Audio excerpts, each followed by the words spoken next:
Let's not skip right to the bottom line. The bottom line is that it's very hard to let go of power, and President Biden did something really extraordinary. It was a risky move because had he not decided to step aside, it would probably have damaged him I mean, having one of his great supporters. And what are you getting at, Jim? I'm getting at, I feel stupid a lot of the time, like most every day at some point during the day. Get out of politics and go back to television, Trump bellowed at Clooney. But our boy George had the perfect comeback. I will, if he does. Oh snap. Looks like someone's been taking lessons from the Dowager Countess of Grantham. Want to hear more of Clooney's zingers? You're in the right place. Before we move on, I'd like to ask you a small favor. If you appreciate this content, please take a second to like this video and subscribe to the channel. Over 98% of you watch the videos without subscribing. It costs you nothing, but it makes a huge difference to us. So, did you click the subscribe button? Great. Thank you so much. Now back to the video. Well, folks, it looks like our favorite silver fox from Hollywood is at it again. George Clooney, the man who once played a doctor on TV, is now playing doctor with Trump's ego. And let me tell you, it's not a pretty diagnosis. Remember when Clooney called Trump a xenophobic fascist? That's like calling water wet. But coming from a Hollywood A-lister, it sure made waves.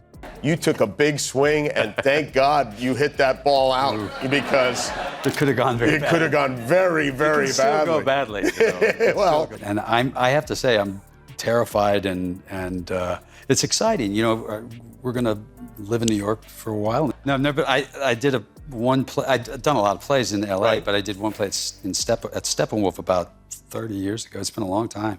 Our boy George isn't just throwing shade for the cameras, though. He's been busy turning his fame into a full-on Trump-busting machine.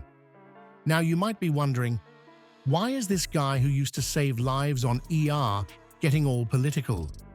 Well, turns out, Clooney's been saving something else these days. Democracy. He's been hosting fundraisers that make your average bake sale look like pocket change.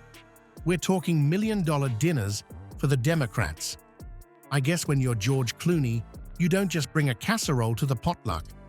But here's the kicker. Clooney's not just talking the talk. He's walking the walk with his own foundation for justice. Take that, Trump Foundation. While Trump's charity was about as useful as a chocolate teapot, Clooney's been putting his money where his mouth is. Get this. Our man George donated over $500,000 to the March for Our Lives movement.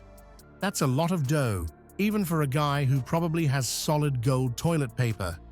It's like he's saying, hey Trump, I can flush money down the toilet too, but at least mine's going to a good cause. And just when you thought Clooney was done, he's back for round two. He's been calling out Trump's policies left and right, and not just the ones about bad spray tans. He's tackling the big issues, like immigration and climate change. It's like watching Batman take on the Joker if the Joker had a really bad comb-over. But wait, there's more. Clooney's just getting warmed up, and you can bet Trump's Twitter fingers are twitching. It's like a boxing match, but instead of punches, they're throwing words. And let's be honest, in a battle of wits, Trump's bringing a spoon to a gunfight. Well, looks like our favorite orange-tinted Twitter addict couldn't resist taking the bait. Trump's thumbs must have been itching something fierce because he unleashed a tweet storm that would make a hurricane jealous. But here's the million-dollar question. Did his 280-character comebacks pack a punch, or did they land softer than his toupee in a strong breeze? Grumpy Trumpy, never one to take criticism lying down, probably because he can't get back up, decided to fire back at Clooney with all the grace of a bull in a china shop.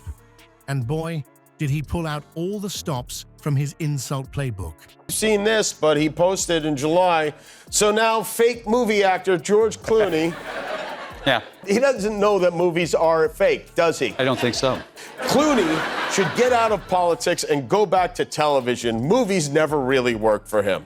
Who never Hannibal came Lecter close is his guy. to making a great movie is getting into the act. He's turned on Crooked Joe like the rats they both are. What does Clooney know about anything?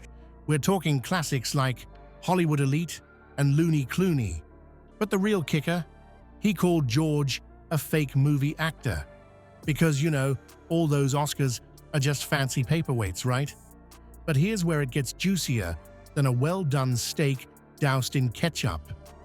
While Trump's base was cheering louder than a MAGA rally in an echo chamber, the rest of America was rolling their eyes so hard they could probably see their own brains.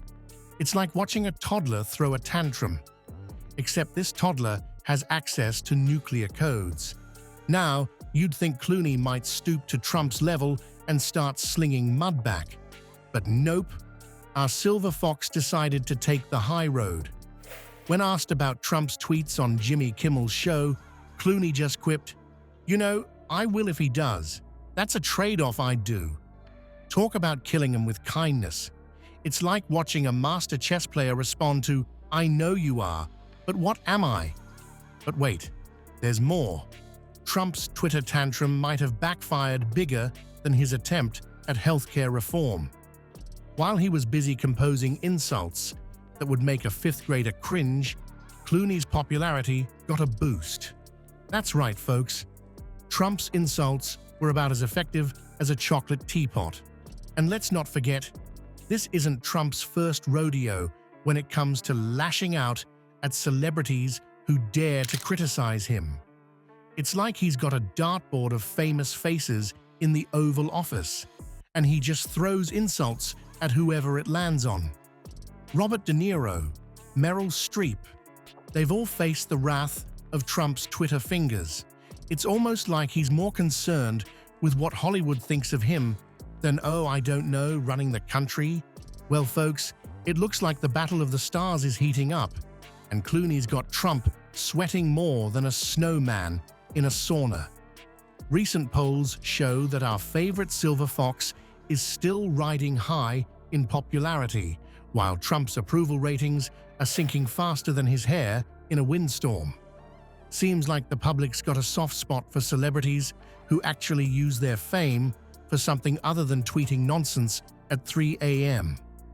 Who would have thought that Hollywood glamour could give politics such a makeover?